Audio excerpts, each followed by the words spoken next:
Good morning, everybody. Yesterday we did solving exponential equations. Today we're going to solve log equations.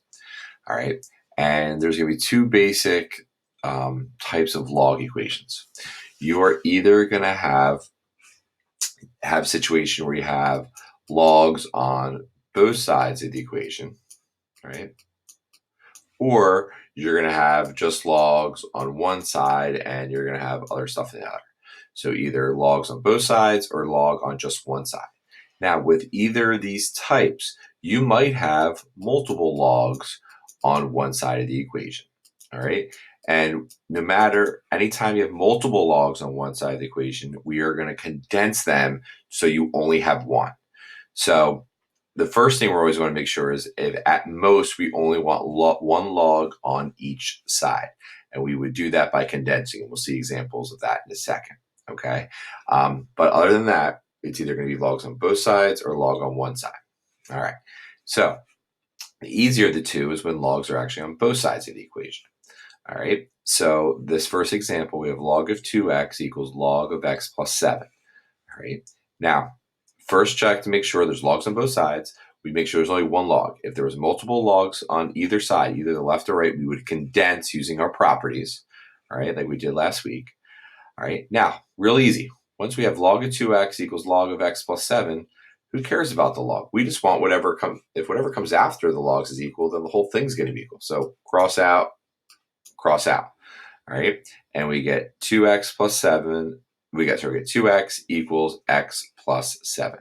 Set those equal to each other. All right, we subtract the x, we get x equals 7. Now, what we do have to make sure of is, all right, remember, log is one of the things that domain does matter. It's not negative infinity to infinity. So you remember with square roots, we had to check that once we solve for x, we plug back in that it was it was 0 or positive, right? We couldn't have a negative number in here because that's an imaginary. With a fraction, we had to plug back in to make sure we didn't get 0 in the bottom. Well, with a log, remember, a log graph looks like this. What can x not be? It cannot be negative in the basic shape. So you cannot have a negative number after a log, all right? So does not mean the x cannot be negative. It means when you plug it back in, you can't get a negative. So you just want to check. 7 times 2 is 14. We're good there. 7 plus 7, 14. Positive, positive. We are good. All right. So just something to keep in mind. You do have to check. All right. Now,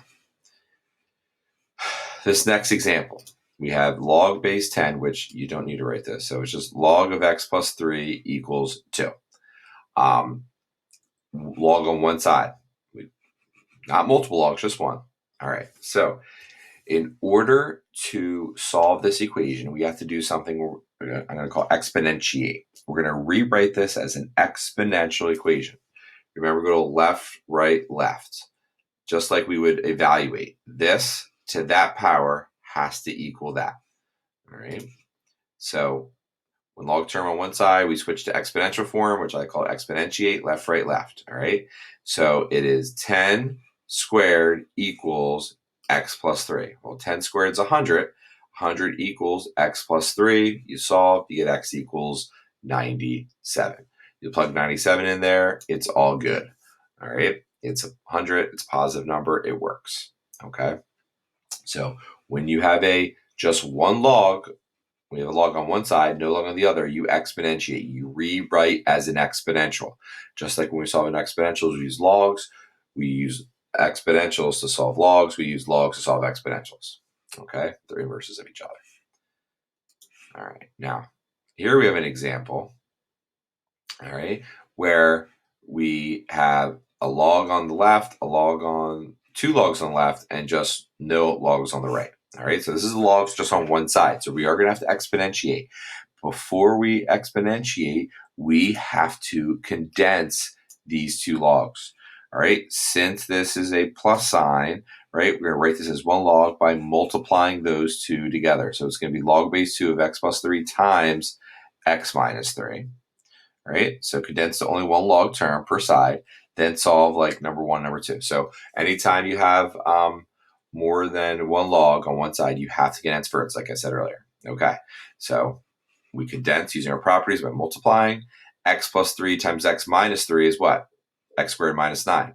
So it's going to be 2 to the 4th power. Scroll down here. All right. 2 to the 4th equals x plus 3x minus, which is x squared minus 9. All right. 2 to the 4th is 16. We then add 9 and get x squared equals 25. You take the square root of 25, which is plus or minus 5. Now, you have to check. All right. Plug those in. Positive 5. 5, what was it? 5 plus 3 is 8. 5 minus 3 is 2. Both positive. Positive 5 is good. Negative 5. Negative 5 plus 3 is a negative 2. Once that happens, don't even have to check over here. No good, which means negative 5 cannot be the answer. You cannot take the log of a negative number. So the answer is x equals 5. Okay? So recap, real simple. All right? First thing is to solve log equations. If there's multiple logs on either side, you condense first. Once you've condensed, you have two situations. Either logs will be on both sides. If they are, you cross out the log, set whatever's after them equal to each other, like number 1. Or you exponentiate. You rewrite an exponential. The base, so you go left, right, left. 10 to the second equals x plus 3, right? 2 to the 4th equals x plus 3 times x minus 3, all right? And then the last thing you have to check for is that whatever x value you get when you plug it into the original equation, that after the log, you don't get a negative number. Doesn't mean x can't be negative. It just means when you plug it back in, you can't have a negative number. All right. So now you guys should be able to finish the rest of the worksheet you guys had yesterday. All right. If you have any questions, please reach out. All right. Talk to you guys soon.